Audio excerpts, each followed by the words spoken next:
Hey everybody, Jim Powers with the High School Sports Caravan. Glad to have you with us as we get ready for week number 1 here on our schedule, and we're going to kick it off right here in Webster Groves at Moss Field as the Statesmen take on Francis Howell. And joining us here is the Statesmen's head coach, Cliff Ice. And Cliff, it's always great to talk to you. How's the summer been for the Statesmen? How did things go getting some work in? And I know you guys had a couple pretty big holes to fill from last year's graduation class. Yeah, like I said, the summer went fast. It was good, though. We had a good turnout. Our kids like to play football. They like to be together. So it's worked very well with the 25 days. Got a lot of scrimmages in, got our evaluations done that we needed, and for the most part, the work was done that we needed to get done. Talk about some of the kids that we're going to be filling some holes and some new kids that we're going to be hearing a lot of this year, especially Friday night against Howell. Well, quarterback Jerry Yates, replacing a 3-year starter. I'm going to be leaning on John Thomas. He started last year, but with Cam Hilton going to Mizzou, that's kind of our go-to guy. Donovan Daniels is a slot running back. Joaquim Federick at running back. Daniel Dedman at tight end. And then on the offensive line, Chris Jones, SQU, and Jared Williams. That's a great offensive front, too.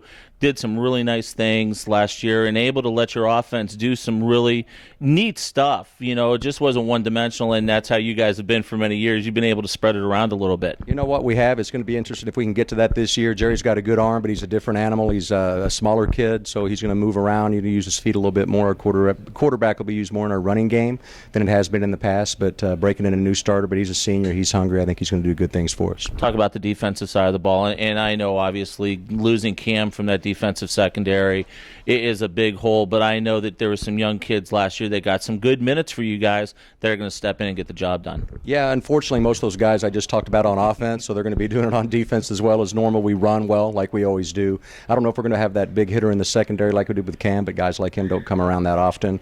But Donovan Daniels, John Thomas did a really nice job for us there last year.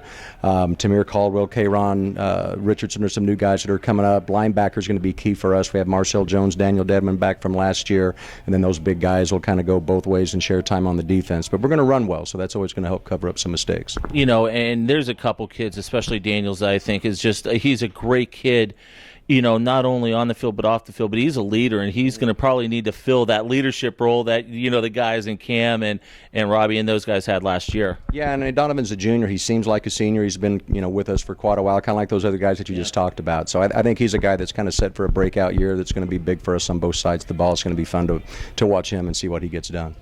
Conference this year, and one of the big things in talking to a lot of the coaches around the area, it just seems like there's a lot of parity this year.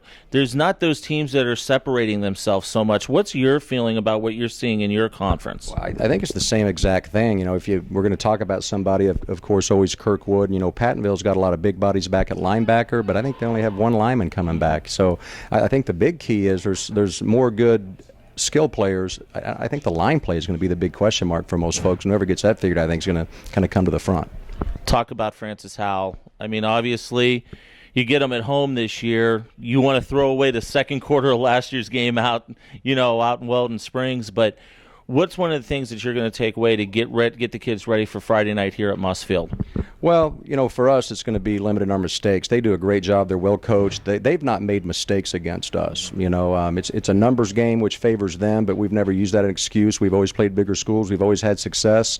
For whatever reason, we haven't quite figured them out yet. We've had a tough 3-year run with them, so we feel like, one, it looks like the weather's going to cooperate, and hopefully they won't be able to pull away from us at the end. But it's really limiting mistakes. We had 3 pick-sixes last year. We've had a lot of turnovers, a lot of penalties, and they've just done a better job of getting their guys to play consistent and hard, and they've done a better job than we have. So that's really going to be the big thing for us is limiting mistakes. Outstanding, Cliff. Thanks so much. We're looking forward to kicking off our season here at Moss Field and seeing the Statesmen. I know you guys are going to be very excited, and it's going to be an exciting year for you. It'll be fun. We appreciate you coming out, Jim. Thanks. Cliff Ice joins us here on highschoolsportscaravan.com. Once again, the kickoff will be right here at Moss Field on Friday night. John Edwards, Todd Schumacher will have the call for you as we go live Friday night, week number 1 of the high school football season, right here on highschoolsportscaravan.com.